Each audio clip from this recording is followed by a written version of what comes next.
We had a pretty large bang associated with the caution and warning there.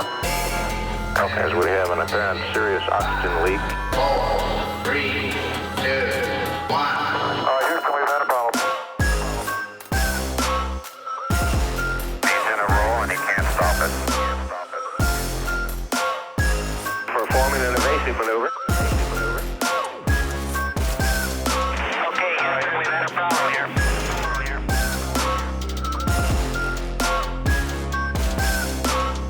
I think we need to do a little more all-weather testing. Welcome to space.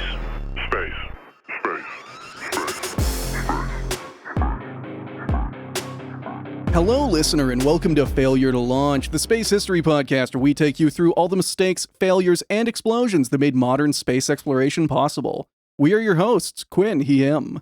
Chris, he, him. Scooter, he, they. And a deceived Chris. Is the deceived Chris just like a concept? Does it have pronouns? Sorry, I shouldn't have even used it. Oh, he, him, sorry. Wonderful. My apologies. My brain is soup. He was deceived by a laundry machine, listener. That's the stakes. The malicious laundry machine struck me. And today, we're talking about NERVA, NASA's nuclear rocket program. Also, as you have heard, we have got a guest. Scooter has substantial experience working with nuclear systems and historical analytics, as well as recently, trains. Scooter, thank you so much for coming on the show. Thank you. I'm glad to be here talking about a subject I hate, love, and that involves trains. Yeah, and nukes. And some history. I think we hit the trifecta a decent amount. Got a little bit of everything going on. Yes. So, this, I think, is going to be a pretty fun topic. At the same time, this is normally where I'd say that this is a topic I have been eager to cover since forever, and I've already learned so much about it. But honestly, with this one, I didn't know a lot about this topic going in, and I'm so excited to talk about it because it's that perfect mix of angry and I want to laugh at it. Ooh. There's not really much sad in this one, thankfully. It's just going to be stupid. Yes, it is stupid and angry. It's a decent mix. All the stupid came before this project, in my opinion, but the end at the very end. I'll get to it as we go through, but I honestly think that this may be one of the most competent programs that I have researched for this show, because they do very well with this program, and then NASA just kind of decides to kill them anyway. Yep. They deliver the deliverable, they do it on a decent budget, and they do it within the time frame demanded, and then NASA just kind of decides, like, yeah, but we're kind of, like, not doing that anymore. And they just got shot 5 times in the chest anyways. This one has been on our list since the beginning, and its existence is relatively well known within space circles. It's just that there's really not that much written about it. Like, there are no historians who have written books on this. There are some decent textbooks on nuclear thermal rockets, but even they don't really delve into the history or especially, like, the program and the management and the people behind NERVA. Now, listener, that means that I have had to do something that no podcaster ever wants to do. I have referred to primary sources, and it hurt. Normally, I have a space historian like Asif Siddiqui who can just kind of, like, walk me through this. Can just hold your hand? You know, so that I can further dumb it down for you. No, this is just like a NASA report from the 90s and a Westinghouse report from 65. Oh, beautiful. At the same time, the NERVA program, or Nuclear Engine for Rocket Vehicle Applications, is incredibly important to the study of space history and understanding the mindsets of the people in it during the space race. And I think it's especially important because it never flew. Like a lot of other programs, NERVA was a casualty of the broad drawing back of space dreams in the 70s, starting with the ending of Apollo in 1972. The Soviet space program was busy slashing its lunar programs to ribbons while claiming they never even wanted to go to the moon, and also having OKBs fight to the death for funding. Oh, for fun. You didn't even have to finish that word. For fun would have been Yeah, Yeah, for fun and profit. Don't worry, in the edit, I will cut it at that part of the word. While Nixon was cutting NASA's budget to pay for the Vietnam War before the Eagle even touched down, When the Apollo program formally ended in 1972, so did an entire constellation of follow-on projects from moon bases to manned missions to Mars and Venus. Viewed through that lens, NERVA was not just a what-if. It was effectively the next rung of the tech tree. Like, if you're playing Kerbal Space Program, you explore the moon, and it gives you enough science that you unlock a whole bunch of nodes, and then you go to Duna. That's what NERVA would have done. NASA had reached the technical limit of what could be accomplished with chemical rockets and the engineering they had at the time, and any further mission would either mean cutting payload mass, which would basically be sticking to probes, or getting more efficient, probably nuclear, rockets. This isn't a perfect one-to-one comparison, and I'm pretty biased by recent episodes, but I've noticed that when people talk about projects like the Soviet N1 or NERVA or the British HOTAL spaceplane, they're always treated as like a doomed what-if. That with the benefit of hindsight, we can all see that each had no way of working, and the decision to cancel them was the right one. And yeah, some of the angries seeping through. And in each case, the story is actually so much more complicated than that. The N1 just needed one more launch. It was right there. It could have done it. Right fucking there. This is one of those things where I kind of, like, several years down the line, I kind of regret putting the N1 on our show's logo as, like, the gold example of a failed program. Well, it's the gold example of a failed program that, in the reality, could have succeeded, which is, half of the show. Is being upset about what happened. It's a failed program because of political and interpersonal reasons, yeah. Yeah. Quinn, it's okay to live and learn. You know, you make mistakes. Yes. Even the rocket scientist makes mistakes. Wink. It's a memorial. Yeah, this is my penance. Just like how Soviet engineers believed in 1974 that they could still put a cosmonaut on the moon, only to have it cruelly snatched away from them, NASA and AEC engineers believed and put decades of work into making nuclear space propulsion a thing. This was not just a what-if, it happened. Also, like the Soviet program, the decision to cancel it was a lot more political and a lot more human than people know, as opposed to like, oh, the numbers don't add up anymore. In this episode, I intend to make the case that NERVA largely succeeded in its goals and created an NTR, a nuclear thermal rocket, that could have been used in space with very little additional work. That it didn't fail so much as NASA and the US government just didn't use the deliverable that they got. Real groundbreaking work here on the Failure to Launch podcast. We are going to change the perception of space history overnight with this one. It's going to be something you've never seen before. For sourcing, like I said, there is not really a ton written about NERVA, so I have mostly been relying on internal NASA documents, including a retrospective written in 1995, as well as some documents from contractors like Westinghouse and Aerojet. As always, all links will be down below in the show notes. I've got one more if you want to add it. That's a very strung out read. There's a book called To the End of the Solar System, The Story of the Nuclear Rocket. Okay. It's pretty much like the jumping off point if you really want to get into the research of this thing. You know, all kinds of government documents that are a bitch to find if you're Wait, can I cuss on this? Yeah, have at it. Yes. Okay. Yeah, government I thought you said you were a fan. Forgot to read the rules. I'm sorry. But anyway, it's very well covered. Just very brief on the actual fun history. Okay. Unrelated, but we should make a rule of like, no, guests can't cuss. Only hosts guests can't. Language! Watch your fucking language, guest! In this fucking house. Nuclear rockets. As we get into this, it'll be useful to give you a bit of a primer, listener. First off, what are we talking about whenever we say nuclear thermal rocket?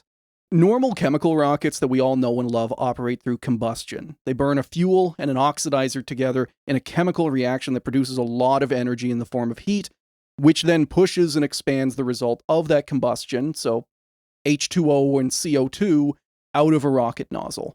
Because the mass of those chemicals is being accelerated, that creates thrust, which is what propels the rocket into orbit. There's a lot of factors of rocket design here that people spend their entire careers studying. For example, the heavier the molecules in your exhaust, the more thrust you get. However, to accelerate those heavy molecules to the speeds needed to launch a rocket, you need to burn more fuel and oxidizer, which cuts into your efficiency. So there's a lot of there's trade-offs, basically. Therefore, different fuel mixes can be picked for different applications. There's also the fact that a lot of rockets are deliberately designed to let some unburned fuel, so like liquid hydrogen or kerosene, escape into the nozzle, what's called a fuel-rich design. So some of it doesn't get burnt. Some of this comes down to efficiency. You're effectively spicing your exhaust with light molecules to raise your efficiency. So consider in a rocket burning liquid hydrogen and liquid oxygen, a lot of your exhaust is going to be H2O. And a hydrogen molecule, one of your fuel molecules, is 9 times less massive than an H2O molecule, and can be accelerated for way cheaper, which raises your efficiency. The other factor is cooling. If you burn a rocket at the perfect mix where every molecule of fuel is burned with every molecule of oxidizer, you get insane temperatures that can melt your nozzle, which is not good. Distinctly poor. Yeah, so you just kind of sprinkle a little bit of fuel in there to keep everything cool, to keep all the mixes, to raise your efficiency just a little bit here and there. Yeah, you give your exhaust stream a treat so that you don't melt your nozzle. Yeah, and it keeps your nozzle cherry red instead of blazing star white. Instead of liquid. Yeah. And again, as with all things rocket science, this is learned the hard way. There is nothing we are going to discuss here that was not learned the hard way. Anyway, rocket efficiency is measured in what we call specific impulse, and it's weirdly measured in seconds. Bear with me here. For a given rocket, feed it a pound of propellant at Earth's surface gravity, then throttle your rocket to produce a pound of thrust. You can do this with metric, you just switch it to newtons. Your specific impulse, or ISP, is the number of seconds that it will take your rocket to burn that fuel. So, how long can a rocket produce 1 pound of thrust with 1 pound of fuel? And there's also a different way that you can measure it, where you look at speed as the exhaust leaves the nozzle. But for modern chemical rockets, you're looking at 400 to 500 seconds. This is the measure of your rocket's efficiency. This is where nuclear thermal rockets become very attractive. In an NTR, you don't use combustion. You just use the heat of a fucking active nuclear reactor to heat your propellant to insane temperatures and just fling it out the rocket nozzle. Oh. Huh. This allows designers to select the propellant with the lowest possible molecular mass to accelerate as fast as possible. So, liquid hydrogen, the lightest element, is the ideal choice here. The performance downside is, of course, thrust.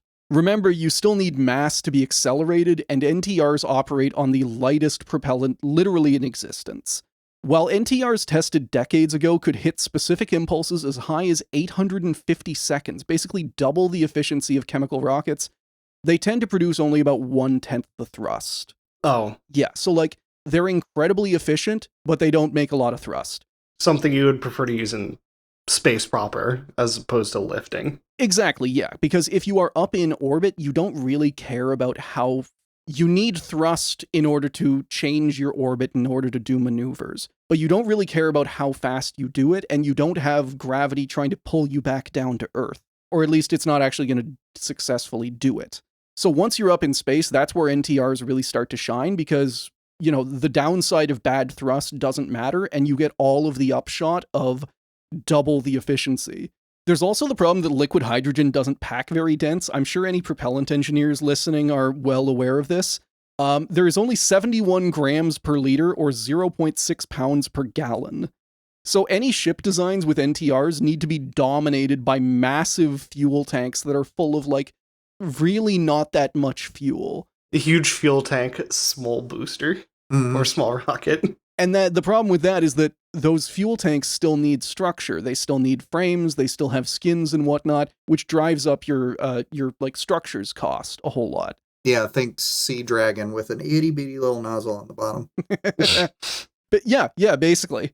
And there's also the fact that hydrogen is an absolute bitch to keep in the rocket, because this is the smallest molecule in existence. It is small enough that it can phase through metal structures. If you just have a hydrogen tank, there's hydrogen molecules just kind of escaping out of it, just kind of phasing out, which happens in space. So in space, you slowly lose your fuel as this is called boil off.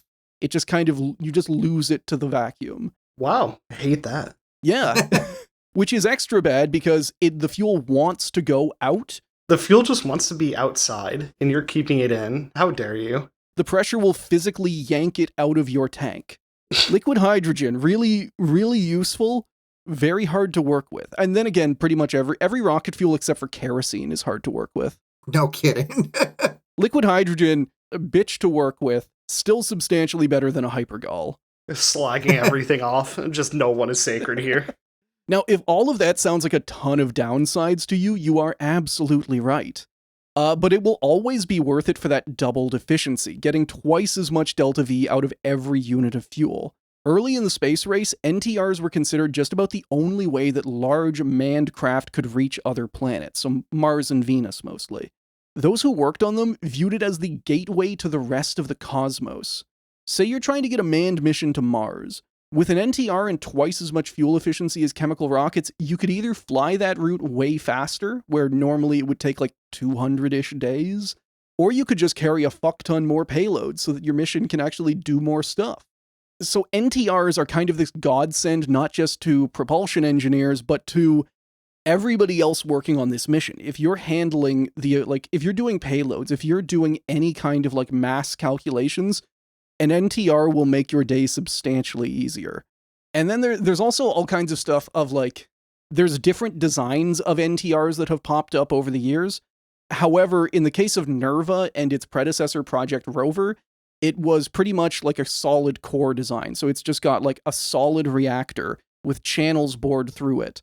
They use uranium-235 as the main fuel, and through those channels, you push with a turbo pump liquid hydrogen, and as it passes through, it gets superheated and it bursts out the other side, which is your rocket exhaust. I understand the concept, but I keep coming back to the fact that this really does sound like an extremely advanced butane rocket.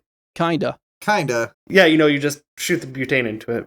And we're not igniting, so in the traditional sense, something that kind of messed me up is like, you're not igniting the hydrogen. You're just heating it. There is no chemical reaction ideally, there is no chemical reaction taking place in that hydrogen. It is liquid hydrogen when it goes in, and it's gaseous hydrogen when it goes out. It's more of like a steam locomotive boiler, where you're just sending the air through it to get... Yeah. Instead of boiling the boiler, you're boiling the air that's going through it. It's the opposite. Yeah. And when it goes out the end, it goes through a nozzle. Mm-hmm. And this is possibly the one time that a nuclear reactor has boiled something other than water, because we took the oxygen out of it. We just got liquid hydrogen. So all of that is how they worked. Let's get into the history. Flight of the Kiwis.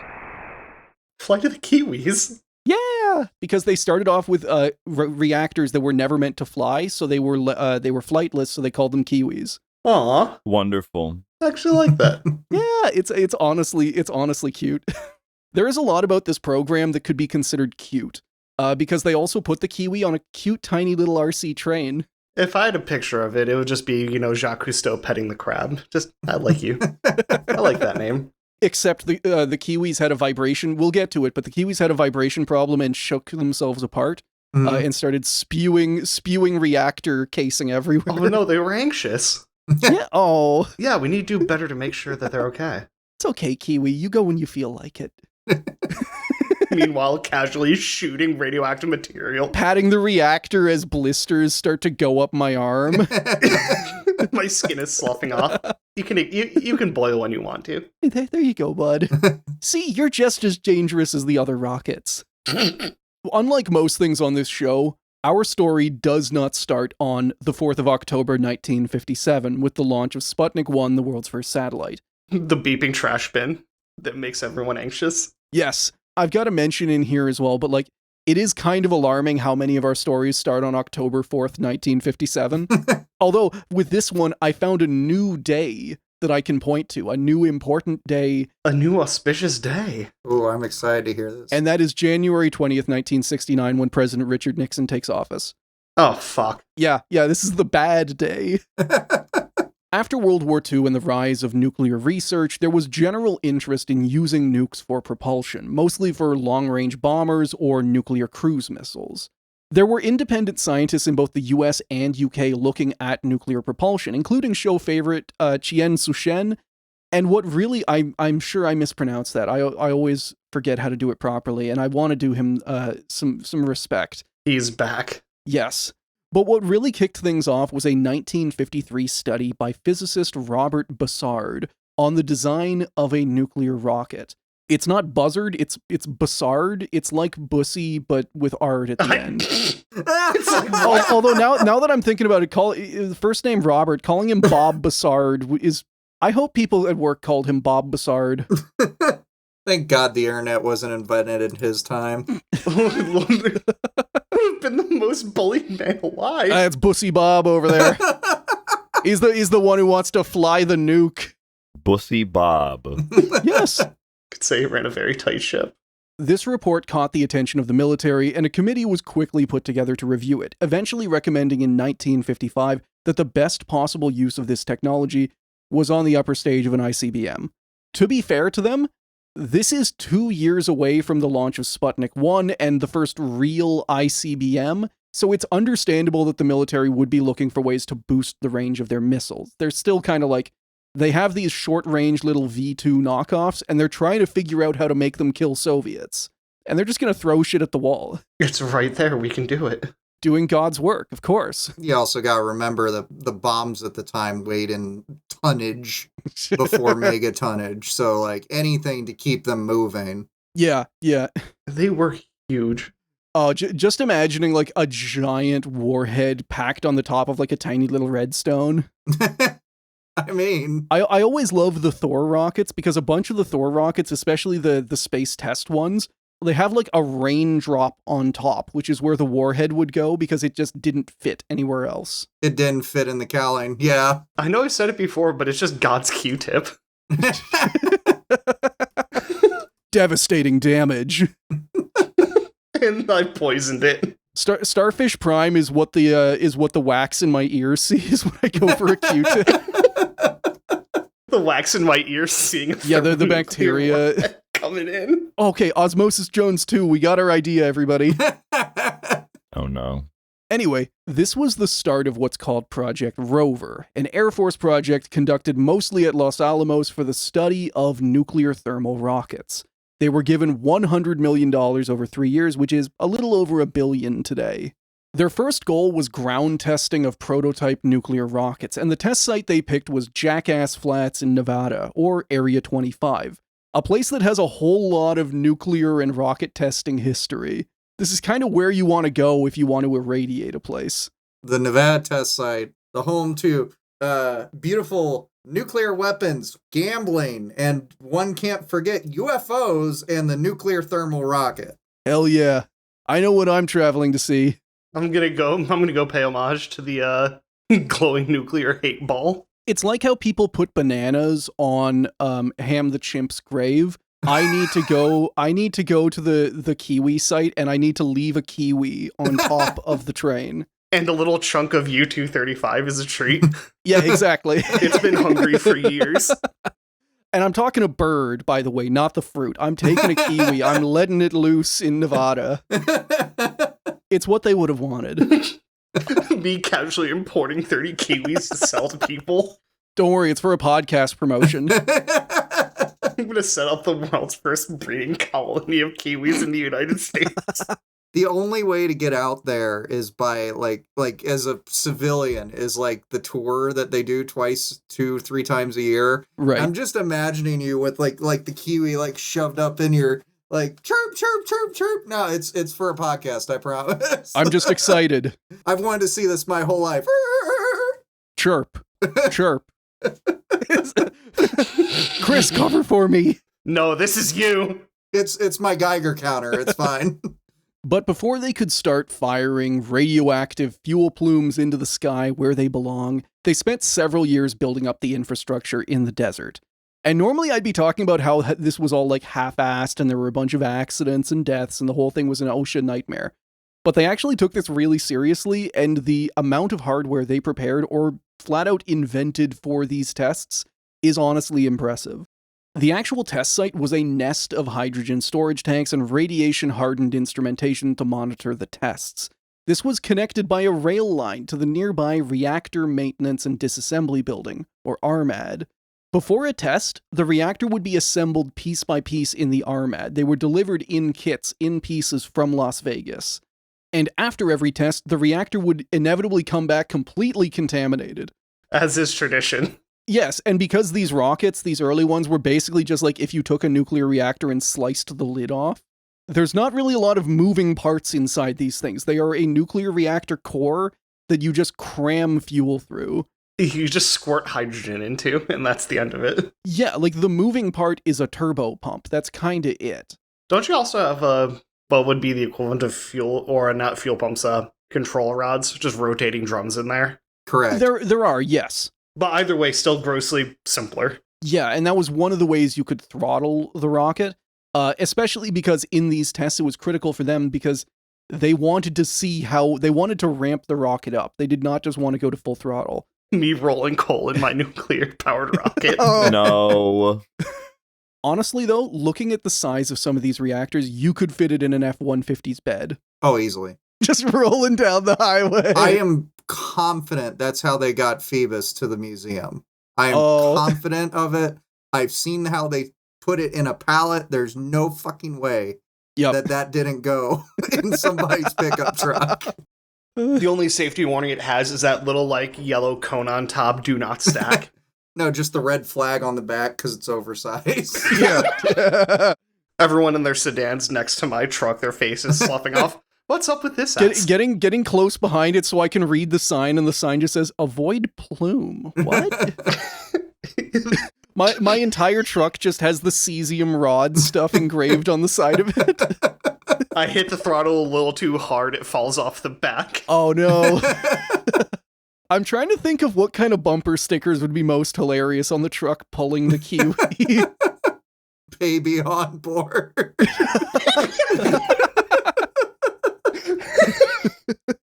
Keep honking, we're all already dead.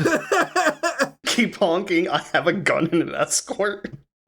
I want to, fuck, I can't remember the half-life of U-235. Spicy. Okay, long time. Long time. Not polonium tier. Not super long, but long time. It's the rock with a long life and a hateful aura. Coming off of the Lunicod episodes, I think NTRs would have been more fun if they used polonium. Not for any kind of power generation, but just Instant to make sure melting. It's cozy inside. Yes. Yes, yeah, U-235 is for the NTR. We put a polonium rock inside for the crew to keep them warm. Yeah, you just have the brick. You're warming your hands on it. If you have an open cut, you're just gonna cark it in, I don't know, 4 days. That thing's putting out so much alpha, I don't think the open wound would matter. No. Then again, I don't think a lot of things would matter where polonium is involved. No. So yeah, these reactors, after every single one of these tests, most of them are not reused because they are firing a plume of radioactive hydrogen into the air. They're coated in this shit.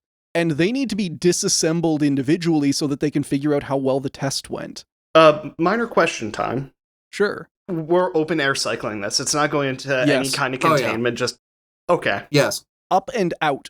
Yeah. Nuclear fart death cloud is in effect. Nevada. Got it. Up, Nevada. out, and east of the test area. It's pointed at Las Vegas. No, they thought of that. They did think of that. It's spiritually pointed at Vegas then. No, of course not. It's pointed at Reno. It's pointed... And one actual really cool thing about the RMAD is that it has in the 50s, it has teleoperation robot arms because that's how they disassembled these reactors piece by piece. There's great video you can find of these guys working behind glass using robot arms to take these reactors apart. But all of that said, the absolute best part was how they got the engines between the RMAD and the test site. Los Alamos built a radiation-hardened remote-controlled train that would carry the engine right to the test stand and then slowly bring it back to the RMAD for disassembly. I want to be clear about this. They did not unload it from the train. The reactor always stayed on a little rail car, and they just backed it into the test stand and hooked it up.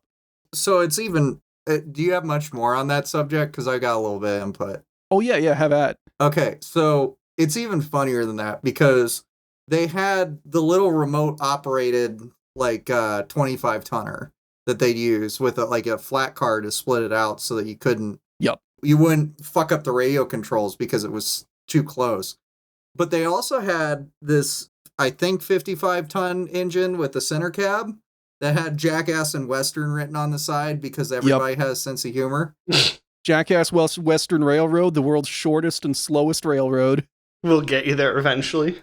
Well, the best part about that, I have photos of somewhere, I don't know where, of that thing just hooked up after a test and all the guys in full suit trying to run the train. Yep. Which, like, thank God it's on rails. Because there is no way these motherfuckers can see a thing out of those suits.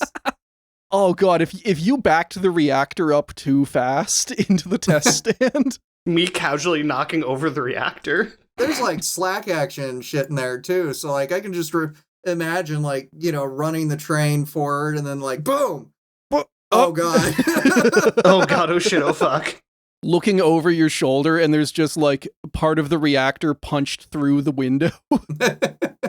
Now, all of this prep was being done for a series of research reactors in development at Los Alamos Labs. And while the initial idea had been to start with flight-ready nuclear rockets, just fucking send them, just get them going, cooler heads prevailed and they decided to take the cautious approach.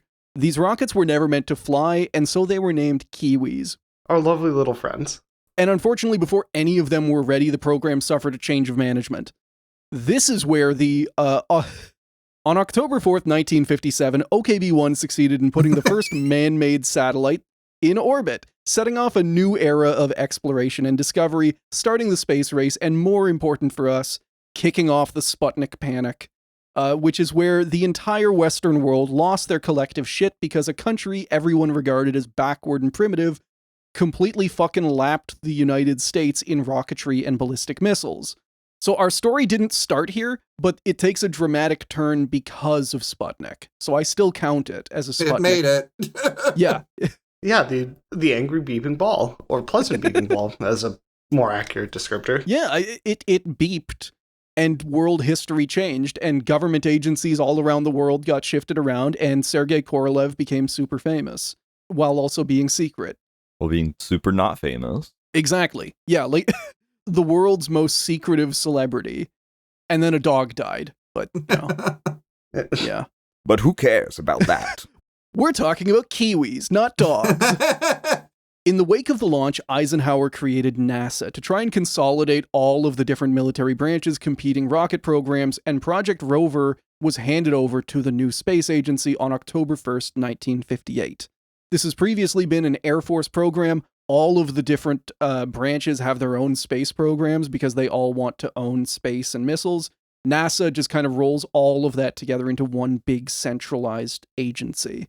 Arguably one of the reasons why America won the space race, because the Soviets were doing like weird corporate shit. Unlike some programs, this did not bring major shakeups to Rover.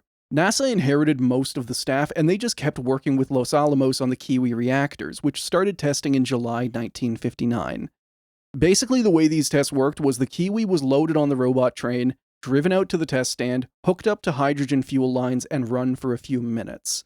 External pumps would force hydrogen through the reactor where it was superheated and out the nozzle. I will say, if you look up videos of these tests, and I recommend you do that, you will often see a flame. This was not the rocket. Like we said, the hydrogen coming out of this rocket is not being ignited. This is because the test stand had a pilot light on it. Basically so that they worried that if they ran the test too long, there would just be a giant explosive cloud of hydrogen floating above the test. So they tried to burn it as quickly as possible. An ominous and foreboding cloud made of evil. Yes. Yeah, so they're burning the rate, and all of the hydrogen coming out of this is contaminated. Like, it is taking fuel fleas with it. This is super, like, the reactor is running incredibly hot. The fuel is getting superheated. Everything's contaminated. This is a plume of flaming death. The evil, hateful orb. So, after the first few Kiwi A reactors, which is the first run, Los Alamos started building the Kiwi B, applying a lot of upgrades and massively boosting the engine's performance. And they boosted it too much, it turned out. On the second test burn, Kiwi B1B started literally shaking itself apart. vibrations in the engine got so bad that bits of the reactor internals cracked off and were thrown out of the nozzle, contaminating the entire test site even more. Oh, those were never recovered. They're still out there. Oh, yeah. And the test site was mostly unmanned because the control site was 2 miles away in a bunker. Mm-hmm. So yeah, this thing has graduated from spewing radioactive fuel to it is now losing like reactor fuel, reactor cladding is now just like spitting out of the nozzle. Christ. Correct term, getting yeeted out of the nozzle at exactly. Mach Jesus. With great force. Yeah. PPE optional. It's not going to help anyways. I'm sorry, this injury is not service related. What do you mean? I have a fuel flea in my forehead. It was placed there by you. Now, unfortunately, because all of this was being done remotely, like they had sensors on site, but they did not have people on site and people couldn't really like figure out what was going on. They did not figure out what was going on. So in order to fix the vibration problem, they just moved on to a new design. They just scrapped the B1. Let's not actually find out what happened. So fuck it. Hey, just go to next. Yeah. Round 2. They moved on to the B4, which was a substantially more complicated and kind of, it's described as a radical design in these documents, like a big step up in capability and complexity. And wouldn't you know it, it also started shaking itself apart. Yeah, they made it too stressed. They ramped it up to full power, and it immediately started, like, it's vibrating. There are vibrations being transmitted into the train. This thing is shaking. It is losing parts. It's angry. It is flinging them. Back at the RMAD, engineers discovered that more than 97% of the reactor's fuel rods had been cracked. Ooh. Cracked. From impact and vibration, yeah. Yes. And unlike Pepper, this is the bad state. Which, among other things, even if they're not losing pieces, cracks open up more volume, more surface volume. They open up access to the fuel. There is superheated hydrogen flowing through this, abrading everything, vibrating. Yeah, shit's fucked. I was trying to find a more elaborate way of saying that, but well, just making eye contact. It's a deliberate open nuclear reactor. I don't have a more florid way of talking about that. Just shit's fucked, Captain. Yes. The cause of the vibrations wound up being from the liquid hydrogen fuel being superheated and changing phases as it went through the engine, which no one thought of. Why does this sound a bit like cavitation in that way? A phase change, like a rapid phase change. Oh, yeah, like, and applying a shit ton of force very quickly. Yeah, like, whereas cavitation's caused by vacuum, this is just... Yes. The hydrogen kind of not exploding, but extremely rapid expansion. But you have this, like, there are turbo pumps driving this incredibly quickly, this incredibly super cooled cryogenic liquid hydrogen that is very, very rapidly undergoing a phase change and becoming superheated and then bursting out the other side. There's a lot of force happening and not all of it's going out the nozzle. Yes. Mm-hmm. A couple of the reports I read talk about this, but they always try and frame it as a positive. Because in every case, the nuclear engine was still able to finish its tests. They were still able to keep it running even while it was spewing radioactive pieces. The way I read it once was that the idea was this will be in space, who cares? Kind of, yeah. I mean, at that point... It stays in one piece, congrats. It's not going to explode and destroy the entire craft, but it's also like, oh, our rocket engine is abrading itself. Right. I forget where it was, but it was like one-time use, bitch. It was like how the one guy put it to me. It's like flooring it in a car that's already dying, and you can just feel that death rattle going through the drivetrain. Ride it. Just no Notch 8, send it. The reports compare this to chemical rockets, which, under the same circumstances, probably would have just exploded, and fair enough. Mm-hmm. And they conclude that nuclear rockets are naturally more rugged than chemical rockets, which... I am not going to editorialize one way or the other. This was after 2 whole tests, although it does make sense. And we have a lot more experience of chemical rockets exploding. Yeah, from like a principle standpoint, that is correct. Yes. Anyway, the Kiwis were sent back to the drawing board for 2 years. When they came back in 1964, they had fixed the vibration problem, demonstrated that the reactor could run at full power for up to 8 minutes, and even tested the same reactor multiple times, showing that it could be relit in space, which is a very big deal for a space engine. Despite some early problems, Kiwi was a success. They had shown that NTRs could work and could be used in space. The next step would be to actually build those rockets. Nuclear engine for rocket vehicle application. Now, in the last section, I focused on Project Rover and the Kiwi reactors, which started as an Air Force program before being handed over to NASA. With the end of Kiwi testing, you would expect NASA to stand up the next part of the program to carry on that work. But they had actually already done that in 1961. When NASA took over Project Rover, they let it run as normal for the first few years. Then in 1961, they formally created the NERVA program and folded Rover into that as the dedicated R&D division. The rest of NERVA was overseen by a hybrid agency of NASA and the AEC, or Atomic Energy Commission, and this was named the Space Nuclear Propulsion Office, or SNPO. Milton Klein, the SNPO's first head, reported to both NASA and the AEC, and ran 3 different field offices. SNPOC, for Cleveland, handled the theoretical work, the design of future nuclear rockets, and worked with NERVA's main contractors, Westinghouse and Aerojet. SNPO-A, for Albuquerque, handled liaising with the Los Alamos Lab and Project Rover more generally. And SNPO-N, for Nevada, ran the rocket test site at Jackass Flats. This is another weird story where I feel like I am constantly laying out common space failure tropes that our fans know and expect. They've got the bingo cards out. Yeah, they've got the bingo cards out, and then nothing happens. In this case, NASA and the AEC did not want to work together, and they both wanted ownership of nuclear rocketry. NASA was like, oh, it's a rocket, it's ours. The AEC was like, it's nuclear, it's ours. And somehow forcing all of them to work together, wearing the big SNPO Get Along shirt, it worked out. There were not a lot of problems with the running of this organization. I mean, that's realistically how it should be. The AEC should control the material. The rocket is NASA or a NASA thing. Like asset, yeah. Yeah, that's the word I was looking for. Like a lot of this too, arguably, is research. We're not under the duress of it has to get done because we won't make it to the moon.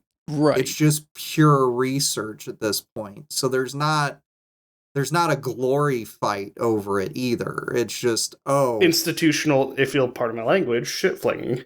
Correct. Yeah, there's just this will need to be built at some point, let's build it. Yeah, and there is not as much territoriality. I mean, there's definitely territoriality between these organizations, but whenever it comes to actually working together and getting things done for a variety of factors, like you said, they're not really in the space race yet. NERVA, like the Apollo program, is not going to succeed or fail based on NERVA. So they have a little bit more freedom, and they're being given a decent amount of funding for beyond Apollo applications. This thing, ultimately, the idea is that Apollo hardware, like Apollo capsules, modified landers, a lot of that infrastructure is going to be used in future NERVA. Like, NERVA is going to be folded into that. Mm-hmm. Again, I come back to this where I am so used to talking about all of these programs being completely, dominated by personalities that hated each other, mismanaged, poorly run, having horrible safety records, and everything I can find about NERVA points to it being well run, a successful program that stayed within budget and accomplished its goals within deadlines. It simply worked. All the fighting happened at the end between, we'll get there. It's going to be fun.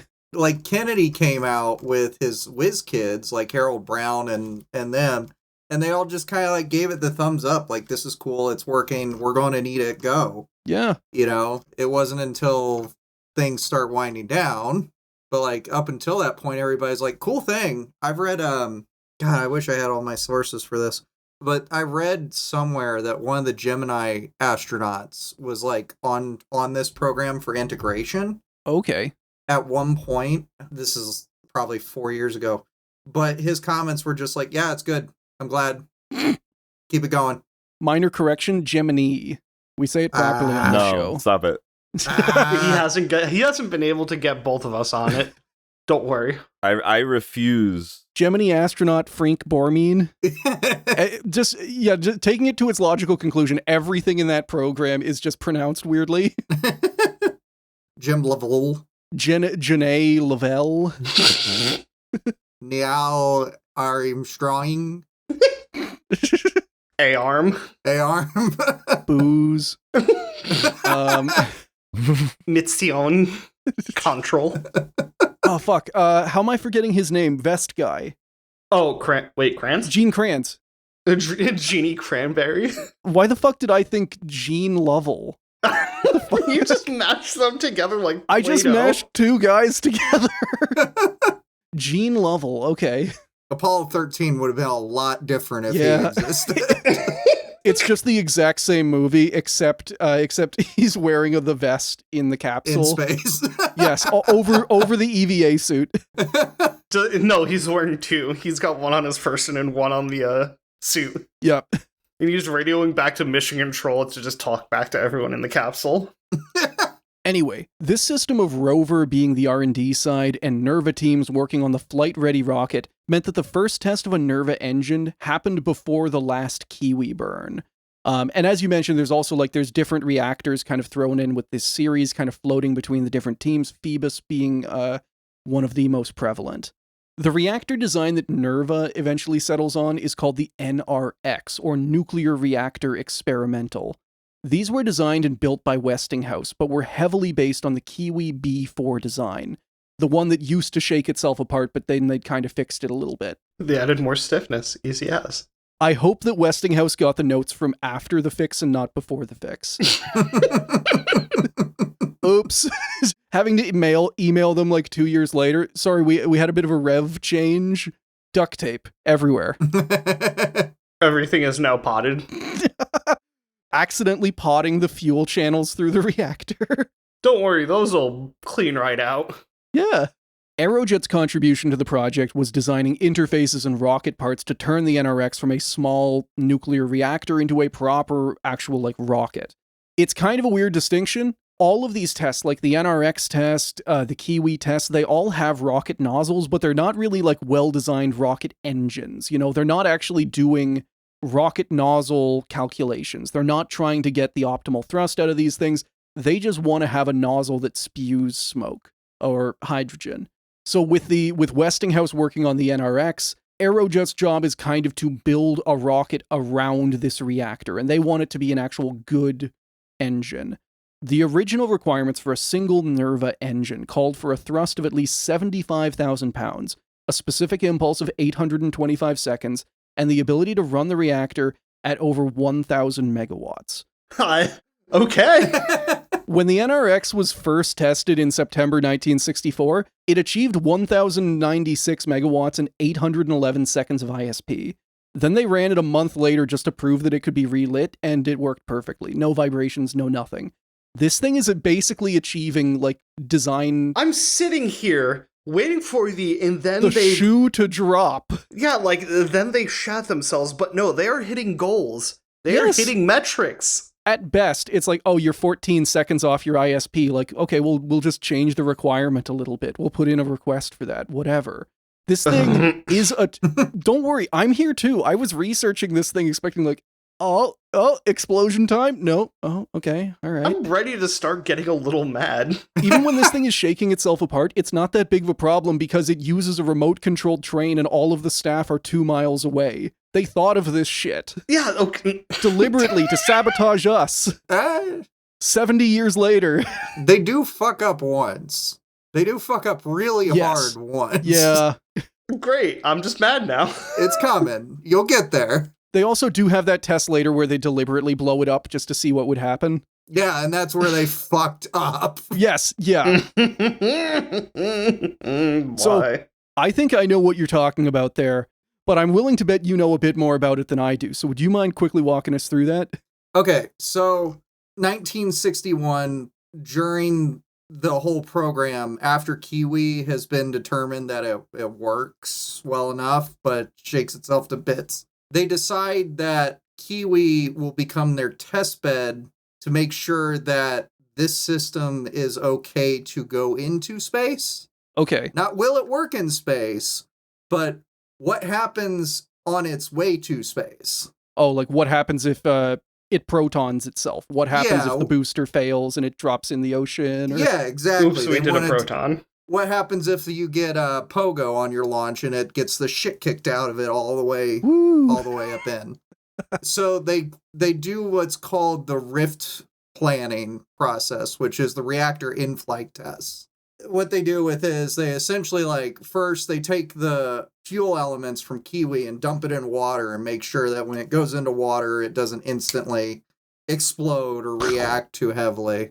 They then take elements and drop them onto concrete to make sure an impact that the reactor won't blow itself to pieces, or like fuel will turn in different ways and go critical. Right. Yeah. They at one point take a rocket sled and slam it into a wall to simulate the booster exploding. Fantastic. Nothing. Again, it's one of those. This project did so well. None of this caused any realistic problems. Damn it. It's all theoretical. So they stopped the rift testing, right? And they wind it down because, like we said earlier, NERVA wouldn't really become useful to the Apollo program till after the moon landing. Right. And this is 1961, 1963. So nothing really happens. They continue on with the testing program. And then they realize they should probably test a devastating explosion. What would happen if all of a sudden the reactor turned full on at once, 100% instantly, because you can't just take a nuclear reactor and go 0 to 100 without problems happening with your fuel, with your moderator, with your propulsive fuel in this instance. So they come up with the test known as Kiwi-TNT. Oh, hell yeah. It's dynamite. This is where they fucked up. The biggest fuck up they made, other than, well, we'll get there. So they put Kiwi on one of their train cars, and they call it the Tunerville Trolley. I love that bit of this story because they had to put some pop culture into it. But they put it on there, roll it out to the test stand, not the one that they've been doing the propulsive test, but like one up on a hill, fire it up, and then turn all of the control drums full open instantly. And it just blows the reactor to pieces. Hell yeah. Shocker. Absolutely destroys the thing. Now, I did look this up. It was like 300 pounds of black powder explosion, so it wasn't crazy. Oh, okay. The pictures make it look crazy, don't get me wrong, but it wasn't wild. But what the problem was of course, all of the contamination you get from blowing this radioactive source all over the desert. I found a picture. You know what what was the biggest problem with this test, Kiwi-TNT? You're naming a nuclear device Kiwi-TNT, like the explosive, post-partial nuclear test ban treaty. And the Russians find out because of air sampling. There may have been an international incident over this. I mean, okay, yeah, that does make sense. It is a test of a nuclear explosion. I guess you could argue it's like, well, it wasn't a bomb. That's what it was. Because it wasn't a bomb. We were testing our rocket. We just blew up our nuclear rocket. Yeah. Just doing the, touching fingertips emote, just sorry. As though like the Soviets wouldn't take that excuse and immediately go like, yeah, this is OKB 2 billion. They are a space program. They're a nuclear space test program. They're gonna blow up their own rocket. This warhead, it's a rocket. We didn't say it's a good rocket. We just say it is. It's now a rocket. Yeah. Every US warhead now has a NASA logo on it. Yeah, but that's the thing is the State Department went after Los Alamos and was like, why the hell did you name it that? What were you thinking? It's dynamite. All the scientists are so overjoyed at their funny rocket, and then they get shit slapped. It's just amusing to me that, like, they go through the entire process and it gets greenlit. And, like, nobody at any point was like, maybe this isn't a good idea. That looks bad. That looks really bad. Maybe we shouldn't do that. Yeah, the follow-up test, Kiwi friendly, big fun time. Kiwi big fun detonate. Much less international scrutiny. Kiwi friendly detonated with a force of 50 kilotons. Kiwi picnic, dozens killed. I do have one other little fucky wucky they did during the program. Oopsie doopsie. So you can read this straight off the Wikipedia, but it has to be mentioned. There were 3 fatal accidents. One was a person was killed in a motor vehicle accident on the Nevada test site. Unfortunately. Drink driving, probably. Knowing them back then, especially in the Nevada test site, you never know. Listen, I have bombed across a dry lake bed going probably like $140 kmh. With my 3 government-mandated martinis in hand at all times. Another guy went into a nitrogen tank to like work and weld on it and was asphyxiated. Ooh. So okay. That's just confined space fuckery. Yeah, I mean that's how. Who died? Oh fuck. Someone died like that in Sunshine. Oh well, Sunlight. I think I even got the fucking name of that movie wrong. Anyway, Sunshine. I'm sorry. It was Sunshine. Sunshine? Okay. Yeah, you got it right off the rip, then corrected wrong. But I'm guessing, yeah, the nitrogen tank was not full of liquid nitrogen. That this dude just kind of like crawled, like, oh, damn it. It was just what was left. No, but the third one's kind of like, dude, really? The last one died from tipping gasoline over on classified computer tapes and then setting them alight to dispose them. Huh? Quote the Wikipedia. This was literally outside the test facility per one of the books I've read. Like, he was just literally out there like, whoa, dead. Like, what kind of fucking... For a program that you're messing with nuclear reactors, hydrogen, and trains, for that matter. For all we know, this man's last words were... It's okay, I know what I'm doing. And then he just becomes I'm a nuclear physicist on the headstone. Yeah, then he goes to light his cigarette and is immediately turned into a torch. Not to mention, I'm sure, like, we've talked about this in different test site accidents where, like working with liquid oxygen, for example, liquid hydrogen, like, it can get into your skin, it can get into your clothes, it can get into your hair. There's a whole bunch of examples of, like, rocket test site accidents of guy who is working with cryogenics. He winds up with, like, his hair kind of has some, like, liquid oxygen in it, and then he takes a smoke and just kind of whoomp, gone. Mm-hmm. It's freaky stuff. Accidentally turning myself into a fuel air bomb. Oh my, the next step in suicide bombing technology. Just douse it, get it, make sure that his hair, make sure that every follicle is all full of, hypergalls. That always made me wonder, that story about in the Titan 2 history where they would take a ping pong ball and fill it with Aerozine and then throw it into a bucket. Like, how the hell do you not get that all over yourself and it just explode? Like, I imagine there is one dude at the site who knows how to do it properly, and everyone just lets him do it. He has filled 100 ping pong balls. Everybody else has filled, everybody else who has all of their fingers has filled none. No, there is simply one person on site that understands the concept of phlogiston, and then he just applies it to everything, and no one else knows what the hell's going on. Oh, I'm just imagining, like, what if that was actually what Glushko subscribed to? Like, he just believed in the ether, he believed in phlogiston.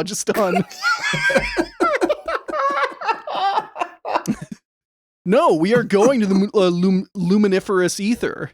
For all we know, Jack Parsons was also in here. God, I fucking hate that fucking Bilious Korolev. Beautiful. There it is.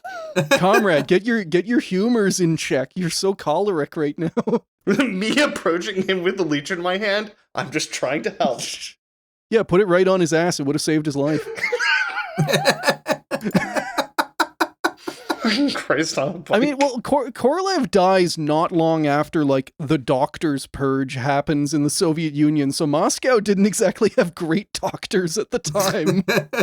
Yeah, they simply didn't rectify his humors in time, and he exploded. Don't talk about rectus. of any kind. Whoa. I got mixed up. I thought you'd said like rectum-fi or something. Awfully anal focused today, aren't you? Woo! Thank you for the diversion there. I don't know what happened. I'm sorry. No. It was. Yeah. I just blacked out for 2 minutes and watched my own body from the third perspective. Out of body experience brackets podcasting sounds like a very like. I see me leaning into the mic. I wonder if I'm going to be, listener. I love doing this. I love hanging out with my friends. I love talking to guests. I love learning new things. But I do kind of wonder if whenever my life flashes before my eyes, if I'm going to regret standing in front of a microphone for so long. Your last words are going to be "Hello, listener." Oh, so this is like 10% of lifetime by. Okay, yeah, no, I fine, I guess. Your last words are either going to be "Hello, listener" or a gift for the holidays. That'll be my rosebud. Hold on, he's saying something. Wouldn't it be nice to have something for the holidays? Lose my shit. Off nominal operation. Do you have the documentation for that? Alrighty, so to get us back on track here, we were talking about the NRX tests, the nuclear reactor experimental, and how whenever they first do these tests with this thing, the first of like these proper NERVA rockets, it doesn't beat expectations, but it hits them, which in engineering terms is good. That's all you're aiming for. Let's be real. It's like, oh, like we beat expectations so much, like, I don't give a shit. I'm paying you for what I asked for. We beat expectations. Congrats, you did extra work for nothing. I'm not paying more for this. One could say beating expectations with the reactor can be bad sometimes. Yeah. I mean, we saw that with the Kiwi B. The problems, the design problems that made the vibration issue, those were present in the Kiwi A. The Kiwi A just wasn't powerful enough to hit them. All of this culminated in the NRX-EST, or Engine System Test, which is a fancy way of saying they tortured the shit out of this thing.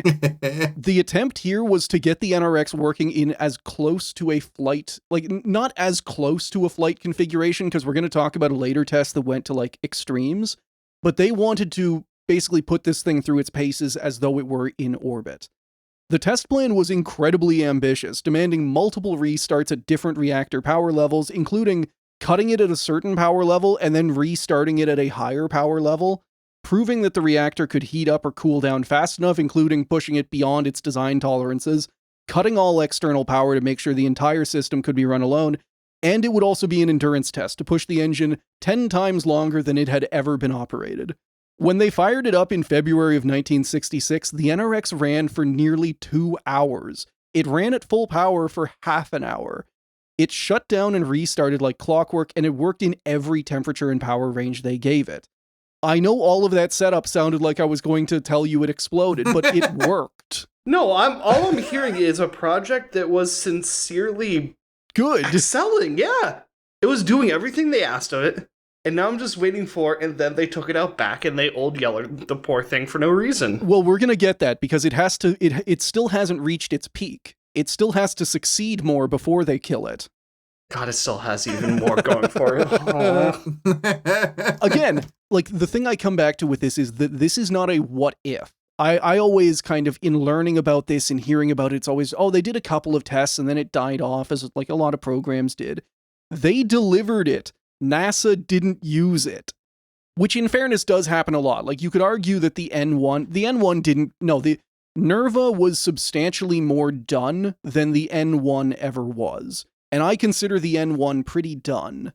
When it was prematurely killed, NERVA is past all of the design reviews and has a deliverable prototype, and then they just decide they don't want it. Even with all of these tests, there were still doubts. People had questions. Questions like, hey, you've been running it upside down this whole time. How will it work if you spin it around? Which, in fairness, no one had tried. It should be gravity agnostic. It should be. It's being fed with a turbo pump, but they hadn't tested.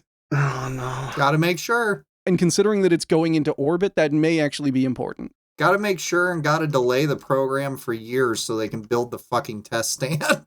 build an entire, this like, massive. They have to get 7 more contractors in. They're all going to take several years to figure out how to flip it 180 degrees. What if we just rotated? Yeah. Meanwhile, me and the boys on a cherry picker. With like some Harbor Freight winches. Don't worry, boss. We got this.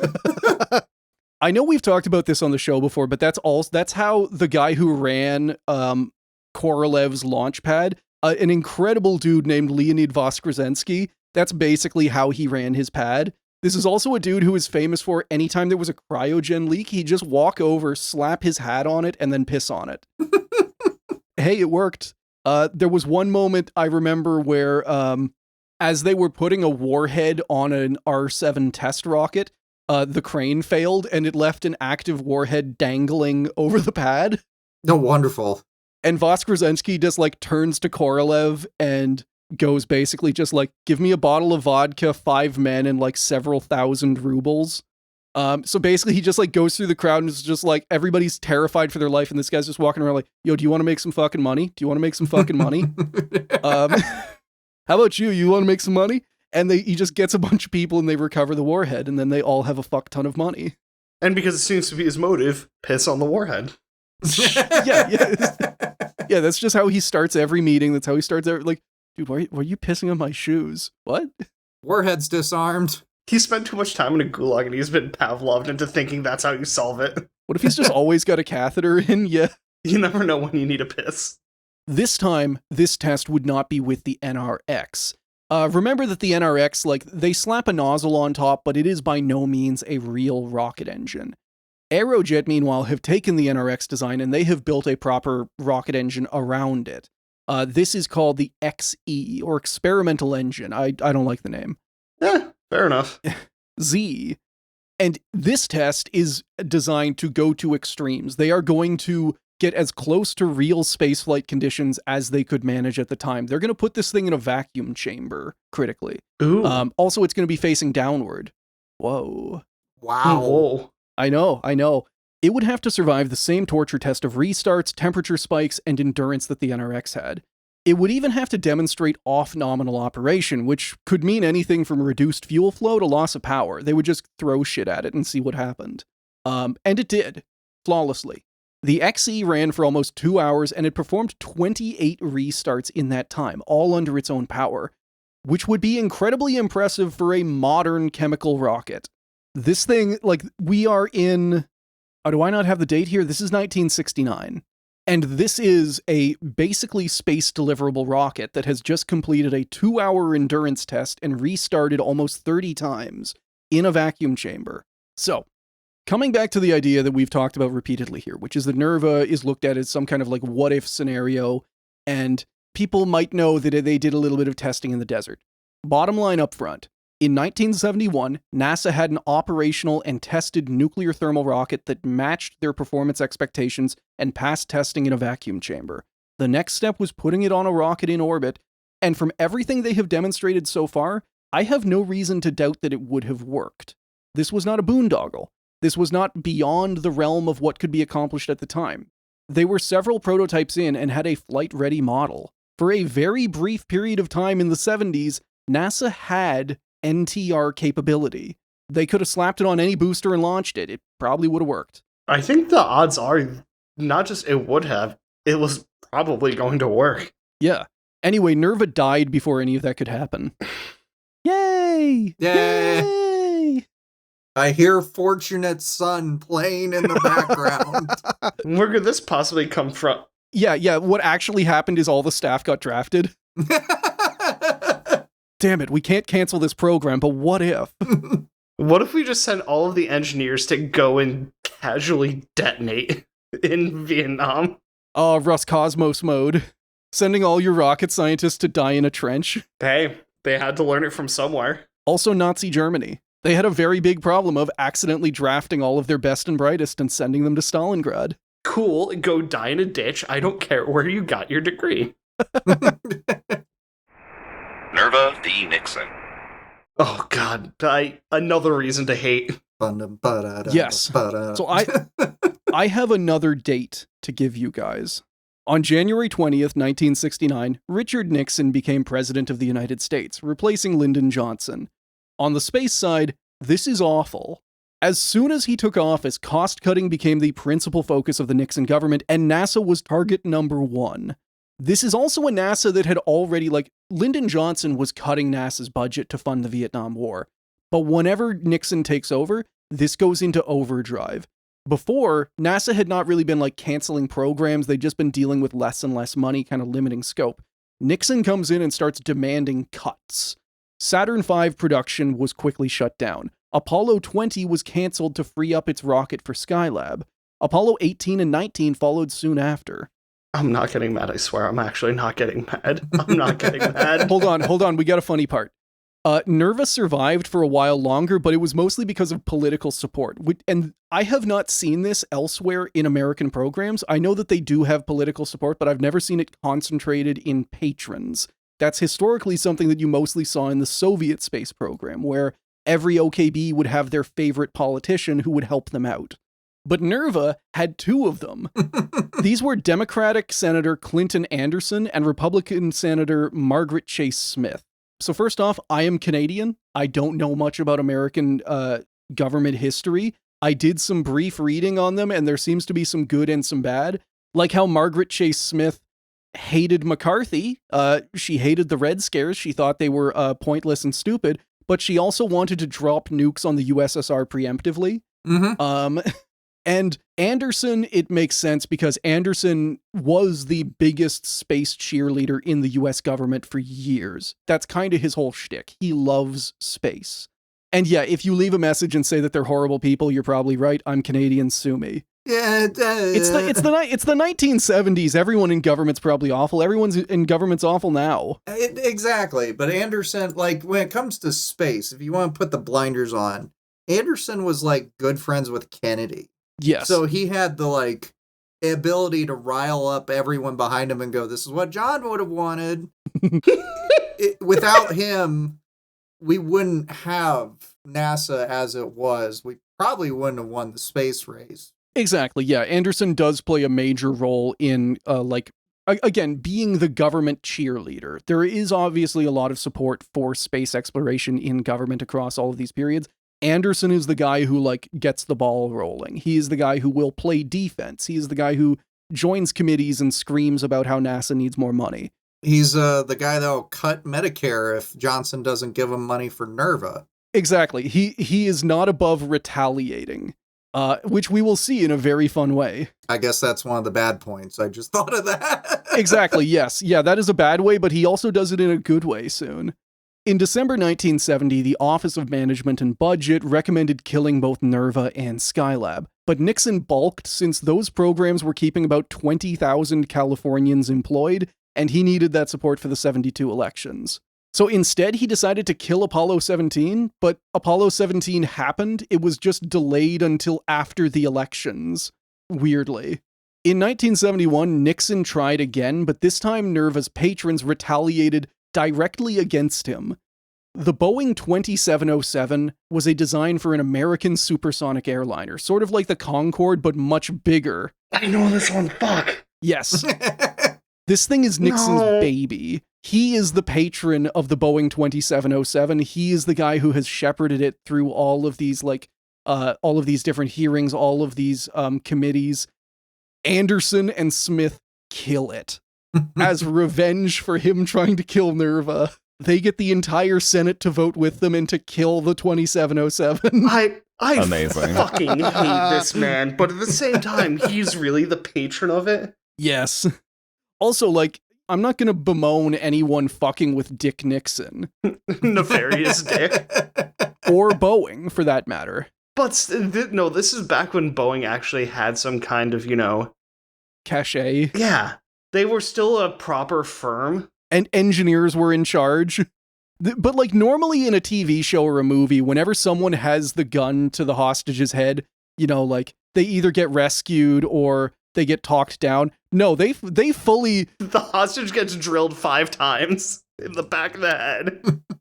Which, now that I'm thinking about it, I do kind of wonder if that's going too far, because Nixon didn't succeed in killing NERVA that time. They killed the hostage as a warning, not as revenge.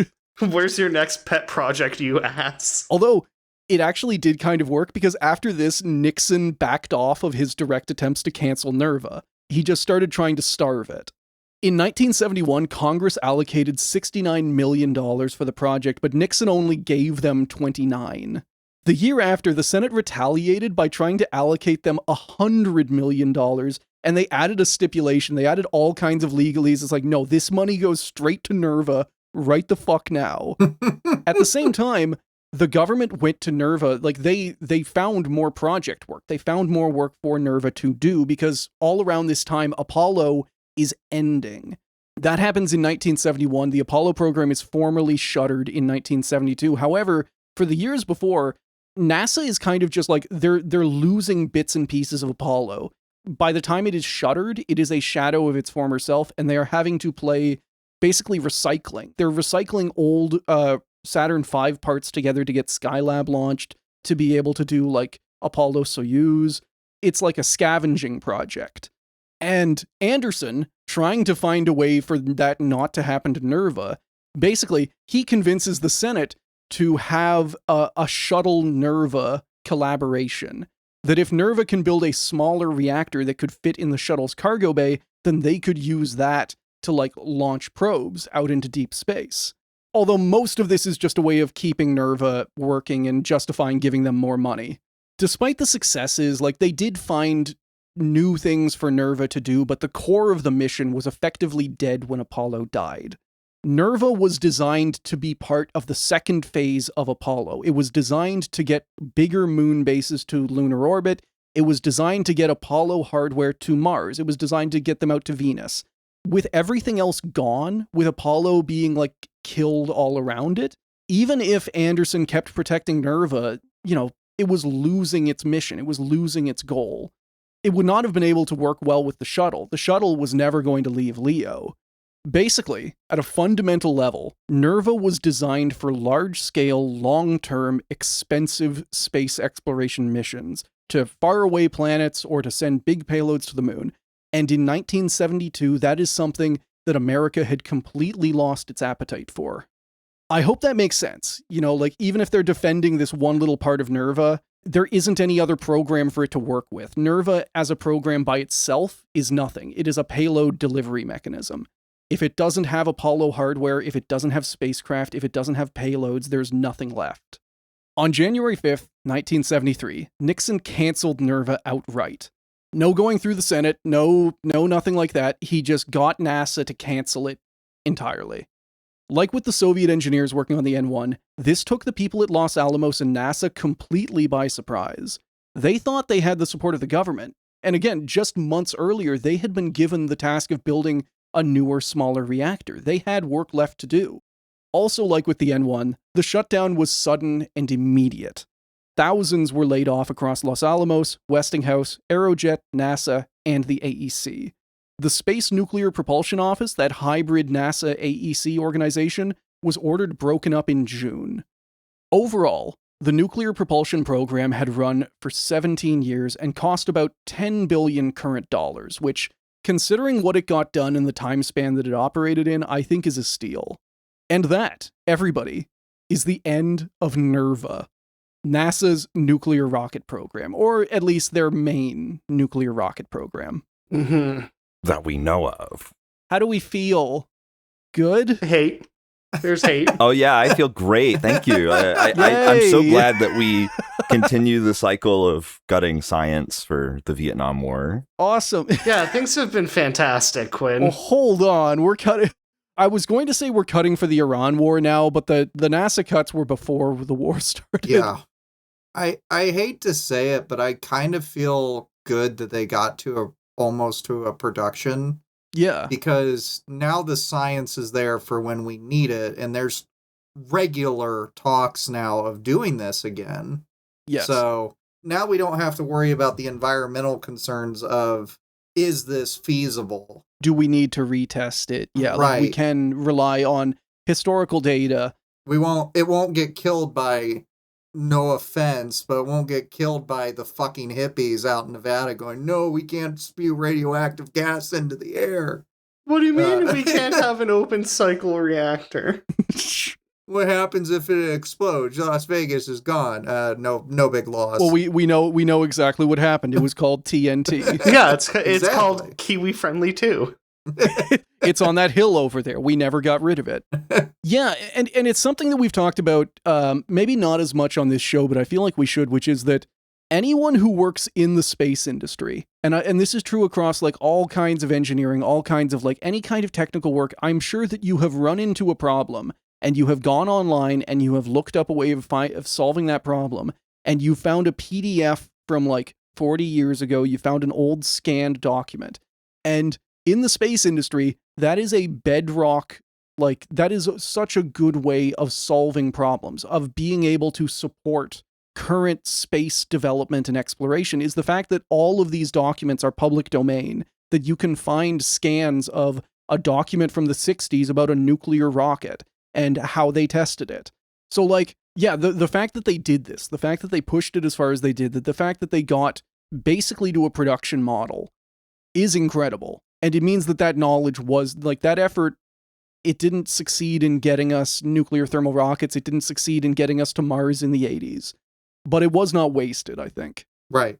And the prototype still exists at the Marshall Space Flight Center. Yes. The Phoebus reactor is in the Atomic Museum in Las Vegas. It's not like this stuff's gone. No. At the same time, it's one of those things where it's like, I was aware of it, but before researching this story, I had no clue how close they got, you know? Right. It is not well known that, like, they basically got there. They had it. Well, and it's always, like, conflated with the aircraft nuclear project and Project Pluto for those that are screaming at the computer right now that wasn't talked about. On public transport, having an incident. It wasn't the same. Listener, if you clicked on this episode, then it has NERVA in the title. It does not have every single nuclear flying object in history. We will get to them. Don't worry. Pluto was right next door, and that's why everybody conflates it, because they were working almost together on these projects. And the materials research divisions were, to an extent, like sharing information. But it's so conflated with that everybody thinks it never worked. Yeah. That's what blows my mind when you talk about it. And at the same time, like, I don't know that NERVA could have survived independent of the end of all of Apollo. It was designed as a follow-on, like, it could only really exist in the environment of if Apollo had been allowed to conclude, like, go out to all 20, build a moon base, and then proceed to Mars, because right. Once that age ended, even if you could protect individual components of it. Mm-hmm. I just don't think you could ever have put this on the space shuttle. Oh, no. No. There is no vision where the space shuttle goes beyond Leo. Right. Well, I mean, not like... even like in the cargo bay. In the cargo bay, like they had planned for probes and stuff. There were such fights over RTGs and snap reactors being on board. And yeah. You just couldn't have gotten away with that, especially... I kind of get it, though. Well, yeah. No, it's not a bad fight. My completely lead-lined shuttle. To be fair, they were also considering this with NERVA, because every single potential use case of NERVA involved it being like 200 meters away from where the astronauts would be living on their Mars shuttle. That or having shielding. I mean... exactly, yes. So a weird kind of parallel for how it could be set up would be something like NR1, the submarine. Okay. With wheels, you mean? Yes. Awesome. Yeah, I had a nuclear reactor with the output of a V8 diesel generator. A nuclear reactor with wheels. Yeah, it's the smallest nuclear submarine ever made. But the point is that it would be towed out to a site. The reactor would start when no one's near it. It would just have a nice amount of shielding between it and the people directly in front of it. And that's the end. And it sounds like that's what they would have done for this. At least that's all I can assume. Pretty much, yeah. For any large-scale mission would have, like, the entire shuttle would have been assembled in orbit, and then the crew would have launched to it. Yeah, everyone goes to clearance distance. They light the candle and they're off. Yeah, and that's why, like, anything that has a nuclear engine on it has all of that lattice structure between that and what it's actually transporting. Just distance. Yeah. Yeah, is distance. So, I mean, you wouldn't need much with how small these really would have been in the NERVA ones anyway.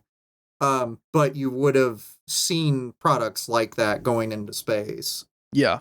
In case anybody's wondering, the biggest complaint with this project was what happens between the ground and the air if something goes wrong. Yeah. But it's just... Didn't stop the Soviets. Yeah. Although maybe as a Canadian, I should be a little bit more concerned about flying nuclear debris landing places it shouldn't. Oops.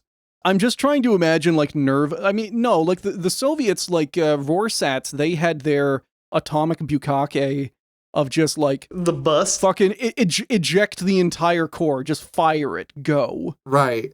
Liquid sodium fucking spraying, or... NAK. NAK. Okay, yeah. I'm pretty sure it's NAK. Yeah, you're right. NAK. Just spraying everywhere. Put it in a graveyard orbit. No, like, space is already full of absolutely contaminated and radioactive satellites. I don't know what point I'm trying to make. It's not that we should make it dirtier. That's not what I'm trying to say. We need more hypersonic metal droplets in orbit. Get sandblasted, idiot. But yeah, everybody, I think that has been an episode. So, Scooter, again, thank you so much for coming on. Thank you for lending us your expertise with this. Thank you for telling us about Kiwi TNT and how it was a fun time had by all. Absolutely. Is there any place that people can find your work, or is there anything you'd like them to go check out? I'm mainly on Blue Sky with Angry Scooter 77. I don't pay attention to Twitter anymore, but it's there. Damn it. I know. That's really it. I'm trying to get some projects off the ground, but, you know, working a real full-time job doesn't really work out with having fun. Yeah. So pay Scooter preemptively for those projects. Set up a Patreon for Scooter in Scooter's name, date of birth, social insurance number, all that. Do identity theft, make some money. Yeah, do identity theft on my behalf. Thank you. Yes, and then, of course, give you the money at a later date for the project. After investing it at 200% gains. Of course. Yeah. SpaceX all the way. Oh, God. But yeah, we will absolutely have your Blue Sky linked. And for you, listener, thank you for listening to this episode, and until next time, goodbye. Goodbye. Adios. Don't blow up your Kiwi. You might piss off the Russians. Did we miss the opportunity to deploy Kiwi NT? Fuck. All right, well, hold on. We're all still recording. That's a cold open right there. Cold open at the end. It's been pushed to the front. I just want to do one of those, like, deploy the boy memes where it's a frog jumping through the air, except I just got to find a picture of a kiwi. Oh, wait, no, a kiwi with a suicide vest. All right, episode art selected, everybody. There you go.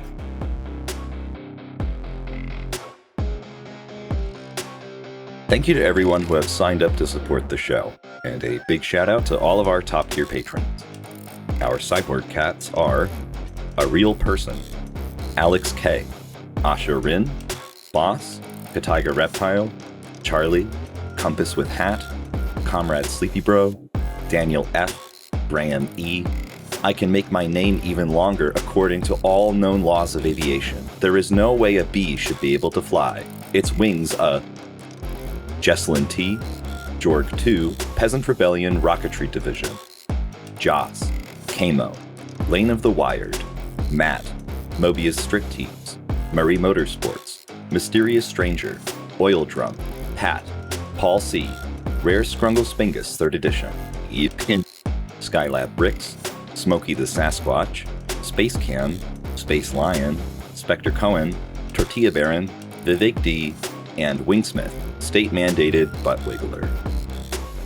Our space dogs are a Union Thug, A. Blinkham, Aaron A., Agent Carter, Alexander the OK, Alice N., Alan N., An American Robin, Angie, Angry Old Man, Yada Yada, Angry Scooter, Anthony C., Argent Blue, Arlen S., Atomic Hobbit, Autofox, Avocado Assassin, Baron M., Batbay, Ben L, Beneath the Skin, By Barbarian, Big Meg, Binary Badger, Blubulous Blix, Beamy, Boomzilla, Boring Brian, Boss Bear, Booge, C, Cantaloupe Was Taken, Celebgill, Chainsaw Snuggling, Charles H, Charlotte M, Chris K, Christian K, Clay M, Cole C, Cosmic Caveman, Captain Lag, Darth Baby, David L, Does Smiley, Dom K, Drain Damage, Dr. Shockmaster, Duke of New York, Edward B, Enk, Aaron, Eric B, Eric J, Eugene T, FBH, Fergus C, Flatbread Shrimp, For the Love of God, Someone Just Kill Him Already, Fractal Moonlight, Furious Luddite, Gabs, Garrett B, George B, GLaDOS V42, Grant K, Griffin, former snow shoveler of Burger King, Heiko S, Howell's Moving Pictures by Rush, Human, Host Fuel Soup. I hope you have a good day. Ian M, Ian R, Ignoramus, JMM, James A, James C, James T, Jamie K, Jarl Breadmaker, Jerry M, Jedediah D, Jet Fuel Can't Melt These Dreams, Joan of Bark, John C, John E, John Boy D, Johnny Terrors, Jonathan G, Jonathan W, Jonathan O, Just Morse, Kate B, Kate D, Kawaii Stanza, Kevin F, Corbin the Dog, Cruzzy, Lenswipe, Liliana, Lorgath, Luke O, Lux the Astro, Alexins PC, Majestic Affect, Man Who Is Average, Mar, Marigold Muskrat, Marto, Matthew B, Matthew D, Maxwell B, MacGirl Alley, Michael, Mina W, Mish, Mr. Dr. John, Mitch P, Moomin Instrumentality Project, Narrow Ebb, Nelly W, New Name, Nicholas S, Nolan B, Norman W, Northeast Driver, NSFW NSA, Outlook Cub, Panda, Pat S, Patron, PB, Poopbutt, Randall, Ray H, RBK, Rato B, Riley, Robert G, Sailor of Fortune, Scott K, Sean F, Sean H, Sensual Kazoo, Septic Tanky, Sean P, Shetty Hangst, Shooting Korolev with the KGB hemorrhoid gun, Silly Vixen, Skyhawk, Something, Sparks, Spirit of Thunder, Starborn in the Sky, Starlight Foxaloo, Stronahone just wants a reasonably priced brat, Swanee, The Best Sean, Tim P, Toasty Ken, Trashed, You Art Man, Barash T, Vrisk, William O, William P, Winson P, Wouter S. You telling me there's this window behind the house? Zachary JB, Zaf, Zemo, Zim, and Zombie Dwarf. Albert Count, 269. Thank you for listening to another episode of Failure to Launch. If you want to follow us, we are Failure to Launch on Blue Sky and FT Launch Pod on Instagram. We also post our episodes with visual aids at Failure to Launch Podcast on YouTube. FTL intro and outro themes were provided by DJ Danarchy.